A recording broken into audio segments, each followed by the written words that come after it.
Warren Aldcroft stood at the window of the house he had built himself, not with hired crews and project managers, but with his own hands and 6 years of weekends, and looked at the driveway where his son-in-law's leased BMW sat gleaming in the morning light, and felt something he had been trying to name for months finally settle into a word he didn't like.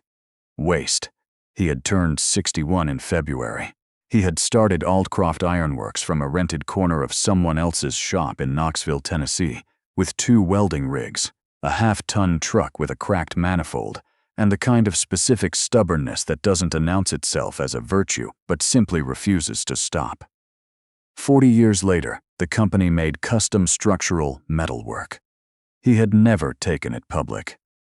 He had never wanted to. What he wanted, what he had spent 30 years quietly building toward, was to hand it to someone who understood what it actually was. His daughter Renata had married Derek Fowler 3 years ago.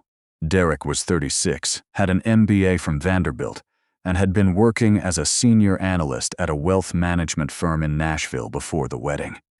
Warren had offered him a role at Aldcroft Ironworks the year after the marriage. A real role, not a title. Operations director.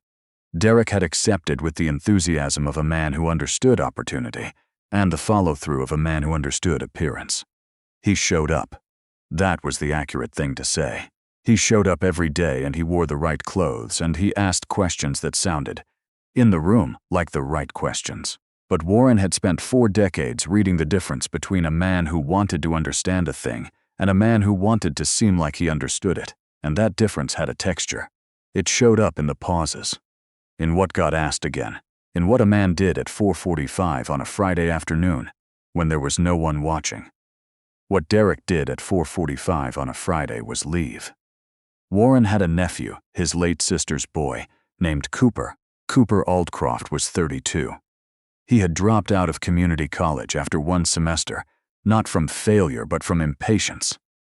The kind of impatience Warren recognized because he had felt it himself at that age, the feeling that the room you were sitting in was not the room where anything real was happening.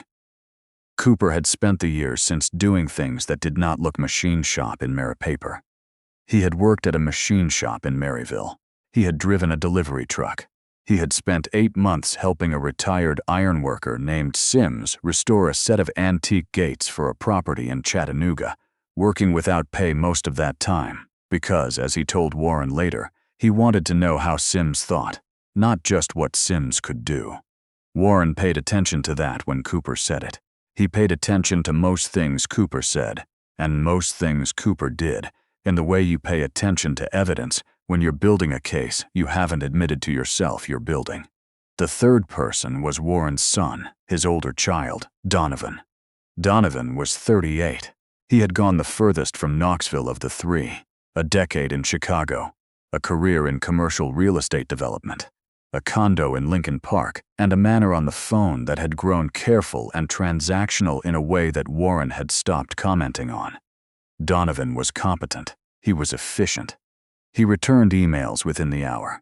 He had, as far as Warren could determine, organized his life around the production of correct results, and somewhere in the middle of that process had stopped being curious about anything that didn't produce them. Warren had watched all 3 of them for a year before the morning.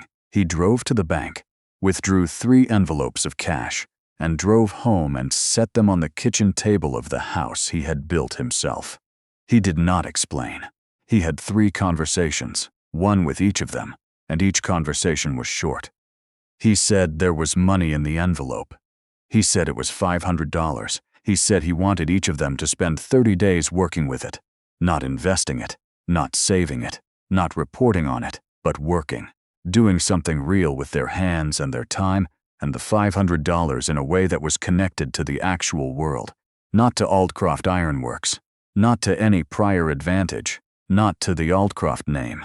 He said he would not be available during that time. He said he was not asking for a presentation at the end. Derek heard the word 500 and smiled, the way he smiled in meetings when something surprised him, but he didn't want to appear surprised.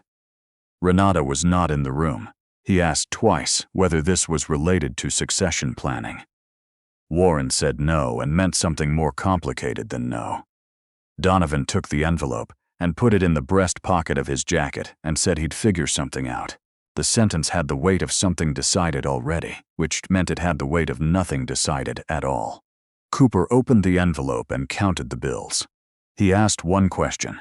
Was the clock starting today or tomorrow? Warren said today. Cooper nodded, put the money in his shirt pocket, and left without his jacket because the morning was warmer than it looked. Derek's framework was reasonable. That was the honest assessment. He drove to Nashville, which was where his network was, which was where opportunities existed that a man with his background could reasonably access. He found a co-working space that offered 30-day memberships for $400. He paid for it, which left him with $100 and an office address, a high-speed connection, and a roster of other members who were, in various ways, also performing the activity of building something. He had a plan. He would use the 30 days to develop a consulting pitch, market analysis, strategic positioning, presentation materials that he could take to mid-size companies in the region. This was, in the language he used internally, a pivot, a leveraging of existing competencies in a new context. By the end of the first week, he had one meeting. A woman who ran a small events company and listened to his pitch with the polite attention of someone waiting for the point, then thanked him and did not follow up. He sent 3 emails and received 2 polite non-responses. On Friday evening, he sat at his shared desk in the co-working space and looked at the $42 remaining in his wallet and thought about what the situation required. He decided it required a better deck. He spent the weekend working on it. Donovan drove from Chicago to Knoxville, which was not in his plan but was the direction his thinking took him when he started to work through what was available. He had contacts in commercial real estate across 3 states. He had his own savings, which the terms of the arrangement technically didn't prohibit. He drove down on a Tuesday with a plan to identify a distressed commercial property in the Knoxville area, put the $500 toward a letter of intent or an earnest money deposit, leverage his network for the capital stack, and close something by day 30. By the end of the second week, he had identified 2 properties, lost one to a faster offer, and was negotiating terms on the second when he discovered a zoning complication that would require a variance process, which would require time he didn't have. He adjusted. He looked at a 3rd property. He was efficient. He was methodical. He worked 12-hour days and kept careful notes and spoke to 4 attorneys, and felt throughout all of it the specific frustration of a man applying every tool he has to a problem that is not responding. Cooper drove his truck to a town called Harlan in the eastern part of the state, where a man named Vic Dempsey had a metalworking shop that Cooper had heard about through a contact from the Maryville machine shop. Vic was 67, had spent 30 years making custom ironwork, railings, gates, brackets, hardware, and had bad eyes now, which meant he needed help reading fine measurements and threading small components and a half-dozen other tasks that required the kind of precise close-up work his vision couldn't support reliably anymore. Cooper called Vic before he drove her. Vic said he didn't need a helper. He needed someone who could actually work. Cooper asked if he could come down and spend a day and let Vic decide after. Vic said that was either a reasonable proposition or a waste of both their time, and he supposed there was only one way to know. Cooper spent his first $200 on a used set of files and carbide burrs at an estate sale in Morristown on the way down, tools he'd identified from an online listing the week before. He brought them with him. When he got to Vic's shop, he didn't explain the tools or present them. He hung up his jacket, looked at what was on the bench, asked which project was most urgent, and started. Vic watched him for 20 minutes without speaking. Then he said, "You've done this before." Cooper said he'd done some of it. He said he was still learning the older techniques, the ones that Sims had started to teach him. The way ironwork used to be done before fabrication shops replaced half the process with computer cutting. Vic looked at him for a moment the way experienced people look at things they were not expecting to encounter. "Sims," Vic said. "You worked with Sims in Chattanooga?" Cooper said yes. Vic nodded slowly, picked up his own tool, and went back to the piece in the vise in front of him. And that was the end of the conversation, which was its own kind of beginning. By the third week, the three of them were each in a different kind of position. Derek had refined his pitch deck. It was genuinely good. Well-designed, clearly argued, professionally formatted. He had sent it to 16 contacts. He had 2 responses that were not direct refusals. He was eating cheaply, staying in a budget motel outside Nashville, spending his evenings on his laptop and his days driving to meetings that consistently ended in the particular ambiguity of "let's stay in touch." He was not failing. He was also not doing anything, and the distinction between those two states, which he had never previously had reason to examine, was becoming harder to ignore. One afternoon in the third week, the HVAC unit in the co-working space failed. The office became hot and close, and Derek moved outside and sat on the curb with his laptop because the parking lot had shade. He was there for 2 hours. A man about his age came out of the loading bay of the building next door and sat near him eating a sandwich and drinking water from a thermos. The man worked for the company in that building, a small fabrication outfit that made industrial components. He had been working there for 9 years. He said he liked it. He said the owner was difficult but knew his trade, and knowing your trade was the thing that lasted when everything else changed. He said the worst bosses he'd ever had were the ones who didn't know how to make anything. Derek sat on the curb and listened to this and did not say much. He thought about it later in his motel room and recognized the unease that arrived with thinking about it. He had, in fact, never made anything. He had analyzed things, structured things, presented things. He had managed the shapes of things. He had not, by the definition he suspected that fabrication worker was using, and that Warren Aldcroft had always been using, actually made a single thing in his professional life. The thought was not comfortable. He turned his laptop on and opened his deck and looked at it for a long time without touching it. Donovan called his father on day 19. The call went to voicemail. He left a message that was organized and clear and described his situation accurately, and then he said something he had not planned to say, which was that he was beginning to wonder whether the exercise was designed to produce success or something else. He did not finish the thought. He said he was fine. He ended the call. He wasn't fine in the particular way he meant it, which was to say he was fine by every external measure and uncertain by every internal one. The third property had fallen through. He had identified a fourth. He was keeping himself busy with the right actions and achieving the right intermediate outputs. And yet, there was a quality to the 30 days that he could not quite categorize, a feeling of traction without forward motion, of moving efficiently in a direction he had not examined. He sat one evening in a diner in Knoxville, near the neighborhood where he'd grown up, eating a meal he recognized from his childhood. The specific combination of the booth, the coffee, the sound of the kitchen, and thought about the last time he had sat still without an agenda. He could not remember. He ordered a second cup of coffee and looked out the window at the street where his father had once driven him to school, which was now a different street in every material sense, and the same street in the sense that mattered to memory. He did not open his laptop. He sat in that booth for 2 hours. He did not arrive at a resolution, but somewhere in the middle of the second cup of coffee, he stopped performing the activity of being there and simply was there, and the difference was significant enough that he noticed it. Cooper spent most of those weeks in Vic's shop, arriving before 8, staying until Vic called it at whatever hour the day's light or the day's work required. He was not being paid. He had made this clear to Vic at the start. He said what he wanted was to learn what Vic knew, specifically the hand-finishing techniques, the joinery work, the process for replicating period ironwork when restoration was required. He said he would bring his own food and he'd sleep in his truck if needed, and he was not asking for anything except access to the bench and Vic's corrections when he got something wrong. Vic had said nothing to this. He had looked at the tools Cooper had brought and told him to start on the bracket in the vise. What happened over the following weeks was not dramatic in any external sense.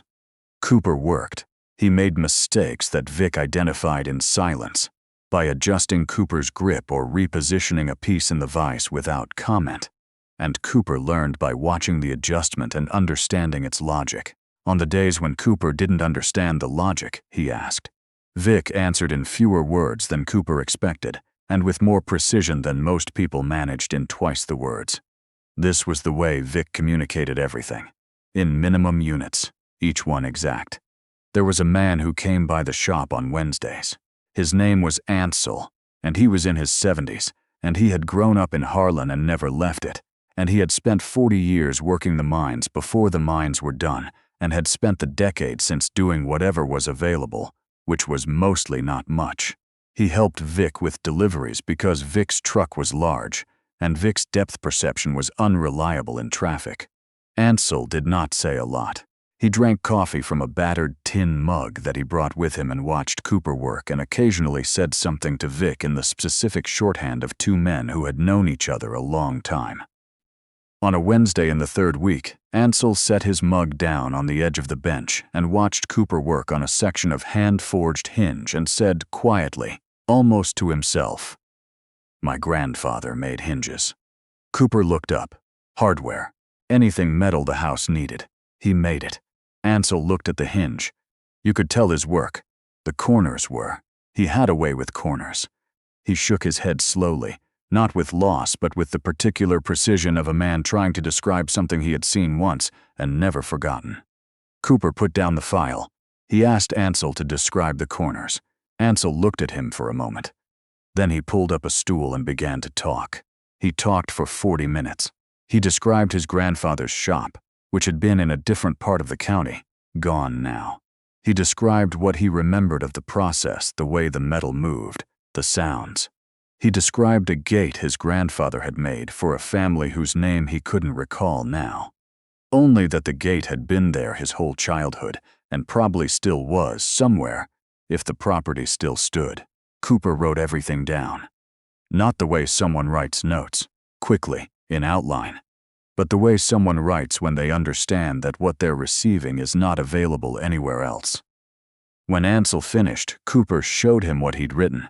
He asked if it was accurate. Ansel read it the way people read things they never expected to see written. He corrected one detail, confirmed the rest.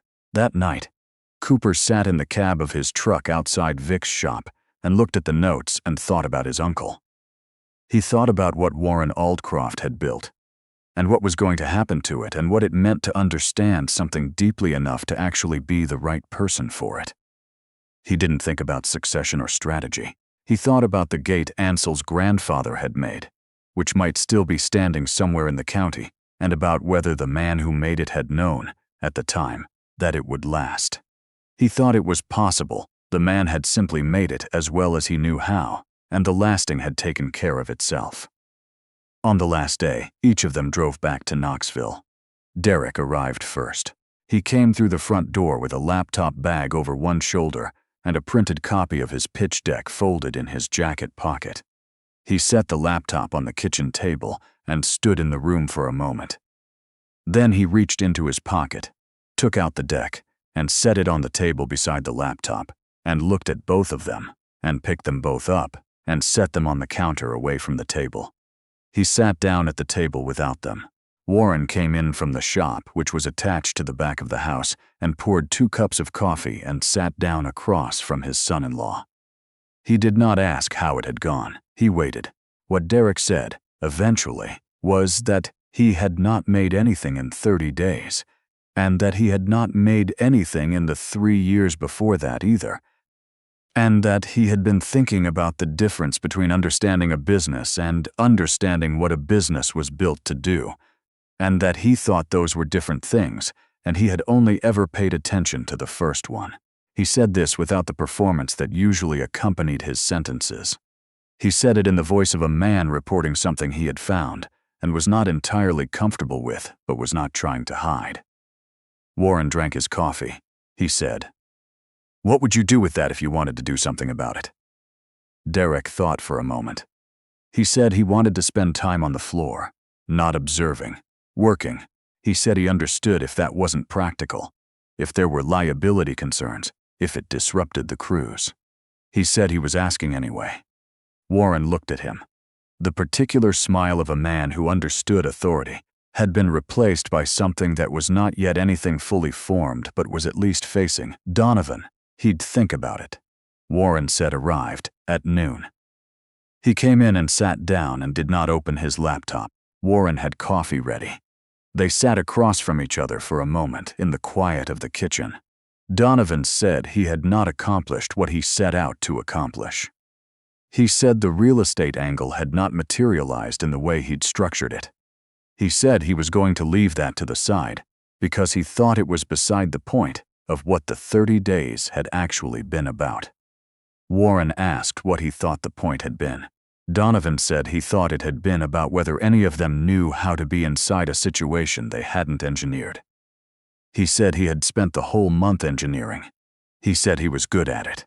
He said he was beginning to wonder whether he had used that competency to avoid things he didn't know how to name.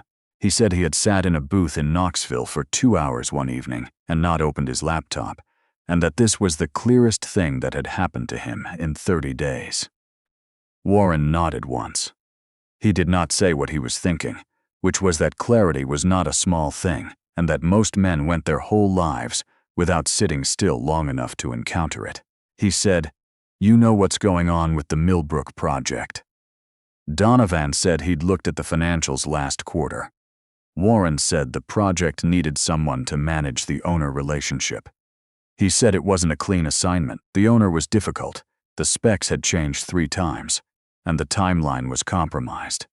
He said he thought Donovan might be able to handle it if Donovan was willing to be in the room instead of above it. Donovan looked at his father for a moment. He said, "I'll be in the room." Cooper arrived at 4 in the afternoon. He came in the back, through the shop entrance, because that was how he'd always come in as a kid. He set his jacket on a hook and washed his hands at the utility sink the way people wash hands after real work, thoroughly, with attention, and dried them, and came into the kitchen. He put 2 things on the table. The first was his remaining cash, $140, folded once. The second was a composition notebook, the pages filled from front to back with hand-drawn diagrams, measurements, written descriptions, and notes in a handwriting that and more compressed as the pages progressed, as if he'd been trying to fit more in as he learned there was more to fit. Warren sat down and opened it to the first page. He read slowly. The early pages were technical. Measurements, material notes, process steps, the specific terminology of ironwork that he recognized from 30 years of using it. The later pages changed in tone. There were observations about method, about the difference between what a machine could replicate and what a hand could learn to do. There was a description of a man named Ansel, 3 pages in a careful hand, and what Ansel's grandfather had made, and what that making had meant in a community where making things was what kept a community standing. There was a sketch of a gate, rendered from memory based on a description, dimensions estimated, joinery speculative but considered. At the bottom of the last page, Cooper had written 4 words. "The work is the record." Warren closed the notebook. He sat with his hand on the cover for a moment. Then he stood up and went to the narrow cabinet beside the refrigerator, the one that had been there since before the renovation, the one that Renata had wanted to replace 3 years ago, and Warren had refused to, and he opened it and took out a key on a simple metal ring. It was the key to the Aldcroft Ironworks front gate. The master, not a copy. The one his father had given him 40 years ago, when the company was still the size of a single rented corner of someone else's shop. He set it on the table, next to the notebook. Cooper looked at the key and did not reach for it. He understood without being told that it was not yet being given. It was being placed beside something to see whether the 2 things belonged together. He looked at it for a long time. Then he looked at Warren. "Vic needs help reading measurements," Cooper said. "His eyes are getting worse. I'd like to go back Tuesdays and Thursdays if that's all right." Warren looked at the key. He looked at the notebook. He looked at his nephew. "Yes," he said. The 3 of them had dinner together that evening, the first time all 4 of them, Warren, Donovan, Derek, Cooper, had sat at the same table without an agenda in a year. Renata came home at 6 and found them there and did not ask what had happened.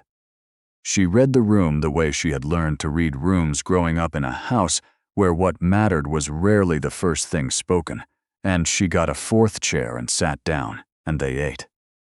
The conversation moved slowly and easily, in the way of people who have recently been somewhere hard and come back. Changed in ways they haven't finished understanding yet. Nobody summarized the month. Nobody made a presentation. Derek asked about a specific grinding technique he'd seen mentioned in the shop. Warren explained it. Donovan asked a question about a customer in Chattanooga he'd heard his father mention years ago. Cooper said he knew the property. He had seen the gates. The table had belonged to Warren's father. It was a plain thing, solid oak, built to last, which it had. The surface showed 40 years of use.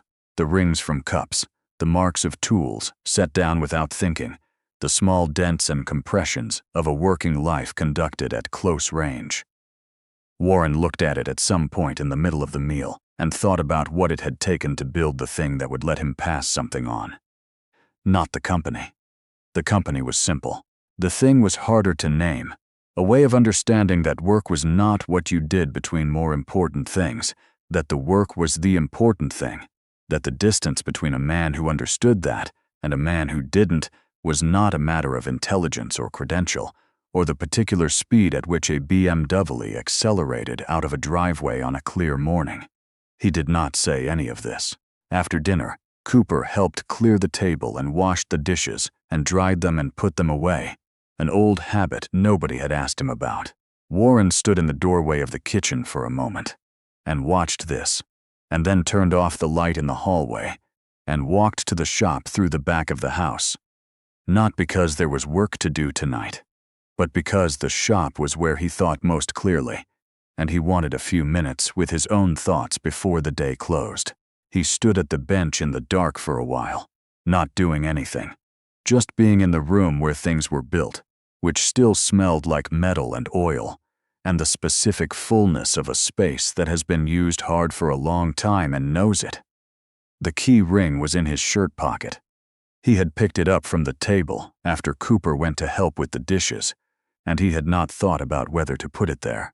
His hand had simply done it, the way hands move toward the things they have already decided. Outside through the shop's side window, the driveway was quiet. The BMW was still there, and Donovan's rental car and Cooper's truck with the dent on the rear panel that had been there for 3 years because Cooper spent money on tools, not bodywork. Warren looked at the 3 vehicles for a moment, each one a different version of a different life. Then he turned away from the window, reached into his pocket, took out the key ring, and set it on the clean surface of the workbench in the specific corner of the shop where important things were placed, where they could be seen clearly in the morning light, and would wait there until the right hands came to pick them up.